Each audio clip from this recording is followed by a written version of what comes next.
हाँ, भाभी सा हुकुम देखिए तो आज मेरे साथ कौन आया है। रतन सिंह ने प्रसन्न होते हुए और पूछा, ओ हो, आज तो सचमुच ही दूज का चांद उदय हुआ। मीरा ने खड़ी होकर हंसकर कहा, धन्य भाग मेरे, कैसे पधारे लाल जी सा। हाँ, आगे जा रहा है। अच्छा, ये मीरा को कष्ट देता है। वाह, सबसे ज्यादा मुझे हाँ, अच्छा, रतन सिंह से भी छोटे हैं, ये सबसे छोटे भैया हैं। अच्छा, शास्त्र अभ्यास करके लौट रहे थे कि मैंने साथ चलने को कहा। रतन सिंह ने भाभी से कहा। मीरा ने विक्रमादित्य के गालों पर हाथ फेर करके उन्हें रतन सिंह के पास बैठा दिया। बाई हुकुम नाराज नहीं होंगी, आज बीगड़ी भी आई थी, क्यों नाराज होंगी? आपके पास आना अपराध है क्या?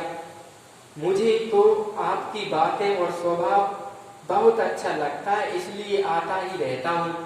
भाई नहीं जाते हैं तो आज इन्हें भी लाया हूँ।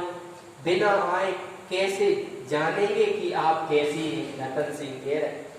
चंपा जलपान की सामग्री रख गई थी, अपने हाथ से छोटे देवर को खिलाती हुई बोली, आरोगो लालजी सा, इस राज परिवार में अपनी इस भौजाई को और गुणों ही समझ लीजिए, अवगुणों ही समझ लीजिए।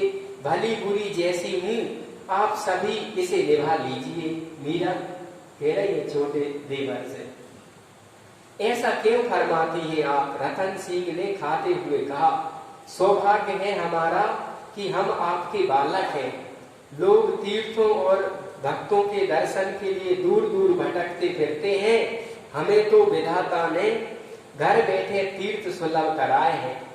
मेरा तो हाथ जोड़कर यही निवेदन है कि जो आपको ना समझ पाए और बुरा भला कहे, उसे ना समझ मानकर आप उस पर कृपा रखें। रतन सिंह कह रहे हैं मीरा से, यह क्या फरमाते हैं आप? किस पर नाराज हूँ लालजी सा?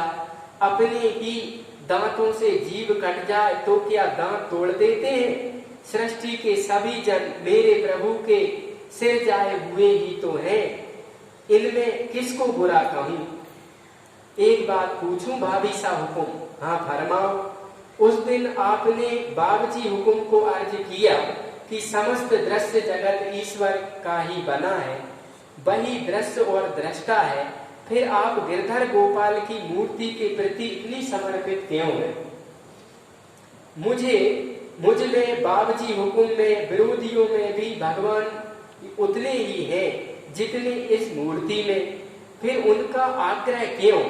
दूसरों की उपेक्षा क्यों?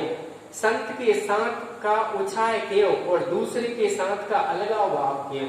बहुत बड़ा प्रश्न पूछ लिया। आखिर मेवाड़ के राजकुमार मतिहीन कैसे होंगे? मीरा हंस दी। बहुत सुंदर प्रश्न पूछे हैं आपने लालजी सा। इस संपूर्ण देह की रग रग में आप हैं, देह आपकी है और आप इसके हैं, इसका कोई अंग आपसे अछूता नहीं है। इतने पर भी आप सभी अंगों और इंद्रियों में से एक सा व्यवहार क्यों नहीं करते? मीरा उत्तर दे रहे, क्यों नहीं करते हो भाई? ऐसा क्यों भला? आपको कभी अनुभव हुआ कि पैरों से आप मुख जैसा व्यवहार ना करके उनकी उपेक्षा कर रहे हो? गीता में भगवान ने समदर्शन का आदेश उपदेश दिया है, समवर्तन का नहीं। चाहने पर भी हम वैसा नहीं कर सकेंगे, यह अनहोनी है। मीरा कह रही, पैरों से मुख जैसा अपन व्यवहार नहीं करते, ऐसे ही मैं सबसे एक सा व्यवहार नहीं कर पाती, केवल गिरधर से करती हूँ। वो व्यवहार मेरा सबसे नहीं हो सकता, जैसे अपन पैर से मुंह नहीं धोते ऐसे। फिर भगवान ने बुरे लोगों को और बुरे व्यवहार को क्यों बनाया? सभी भले होते तो संसार इतना सुंदर होता, कितना सुंदर होता, कितनी शांति और सुख होता। यहाँ रतन सिंह ने पूछा, यह जगत सत रज तम इन तीनों गुणों के विकार का परिणाम है। यहाँ एक भी घट बढ़ जाता है, यही अनहोनी पना आ जाता है।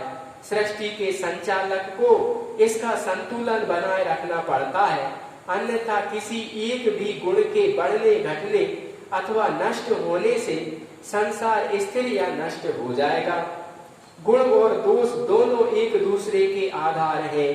बुराई के बिना भलाई अपनी पहचान खो देगी। वाह क्या बात गुण दोष एक दूसरे के आधार है। एक दूसरे में पूरा हाँ, दोनों चीजें चाहिए। रावण से ही राम की समता सिद्ध हुई। वाह यह प्रश्न उत्तर है। परिवर्तन संघर्ष का नाम ही संसार है। पत्थर और शमशान की शांति किस काम की? शमशान सूना है, पत्थर सूना है, तुम्हें किस काम के? कांति मन की ही भांति होती है। बाहर की अशांति भी मन से मिलकर आती है।